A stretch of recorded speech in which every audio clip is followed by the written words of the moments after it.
ভোটারদের উপর যদি কেন্দ্রীয় বাহিনী লাঠিচার্জ করে, ভয়ের পরিবেশ কে তৈরি করছে? যারা বলছে ভয় আউট ভরসা ইন, বাংলার ভরসার নাম তৃণমূল, আর ভয় আর আতঙ্কের নাম SIR, বিজেপি, NRC। যারা বলছে ভয় আউট ভরসা ইন, তাদের অধীনে যে কেন্দ্রীয় বাহিনী রয়েছে, যে CRPF রয়েছে, ITBP রয়েছে, আধা সামরিক বাহিনী রয়েছে, তাদেরকে দিয়ে মহিলাদের উপর অত্যাচার করা হচ্ছে। গরিব মানুষের বাড়িতে ঢুকে রাত্রিবেলা 12টা, 1টা, 2টোর সময় অত্যাচার করা হচ্ছে। যারা ভয় আতঙ্কের পরিবেশ তৈরি করে বাংলা দখল করতে চায়, বাংলা তাদের ক্ষমা করবে না। এই নির্বাচনে বিজেপিকে 50-এর নিচে নামাতে হবে।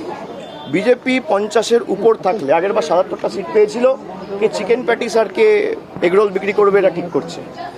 যদি এরা 70-এর বেশি আসন পায়, একই জিনিসের পুনরাবৃত্তি হবে। এদেরকে 50-এর নিচে নামান, এবং আমার দৃঢ় বিশ্বাস বাংলার মানুষ এমনভাবে জবাব দেবে যে আগামী 4 তারিখের পর বাংলার মানুষের সাথে বেইমানি, গদ্দারি আর বাংলার মানুষকে অপমান করার সৎসাহস এদের আগামী 100 বছর হবে না।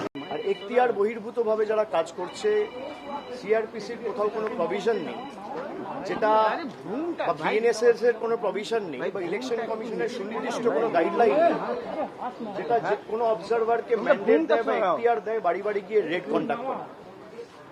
অবজারভাররা নির্বাচন কমিশনের চোখ এবং কান হিসেবে কাজ করবে এবং রিপোর্ট দেবে SP-কে, রিপোর্ট দেবে নির্বাচন কমিশনকে। তারপর নির্বাচন কমিশন সিদ্ধান্ত নেবে কিভাবে কি করা উচিত। কিন্তু তারা বিভিন্নভাবে গিয়ে যে ধমকানো, চমকানো, বিশেষ করে তৃণমূলের যাদের বিরুদ্ধে কোনো কেস নেই, কোনো ওয়ারেন্ট তো দূরের কথা, যাদের নাম কোনো রকম কোনো কেসে জড়িত নেই, তাদেরকে বিভিন্নভাবে চমকানো, এসব করে কোনো লাভ নেই। এসব আগেও হয়েছে, মুখ থুবড়ে পড়েছে। 4 তারিখ দেখবেন এদেরকে খুঁজে পাওয়া যাবে। কন্টেম্প নোটিশ সার্ভ করার পরেও এরা ধারাবাহিকভাবে ভয় দেখানোর জন্য এখতিয়ার বহির্ভূত কাজ করছে।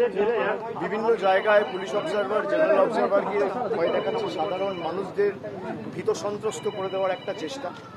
এমনিতেই গায়ের জোরে 30 লক্ষ লোকের নাম বাদ দেওয়া হয়েছে, কিন্তু এসব করে কোনো লাভ নেই। প্রথম দফায় বিজেপি কুপকাত হয়ে গেছে, এই দফায় দফা দফা হবে। বাংলার মানুষকে ভয় দেখাতে চাইছে বিজেপির গুন্ডারা। কিছু গুন্ডা ওরা পাঠিয়েছে উত্তরপ্রদেশ থেকে, যারা এখানে ফুটেজ খেতে এসেছিল, তাদের নিজেদের ফুটেজ বেরিয়ে গেছে। বাংলার প্রতি যে বঞ্চনা হয়েছে, বাংলাকে যেভাবে অপমানিত করা হয়েছে, আমাদের রোহিঙ্গা বলে আখ্যায়িত করা হয়েছে, আমাদের খাদ্যাভ্যাস নিয়ে আমাদের ব্যঙ্গ বিদ্রুপ করা হয়েছে, তার জবাব যেন আজকে বাংলার মানুষ দেয়।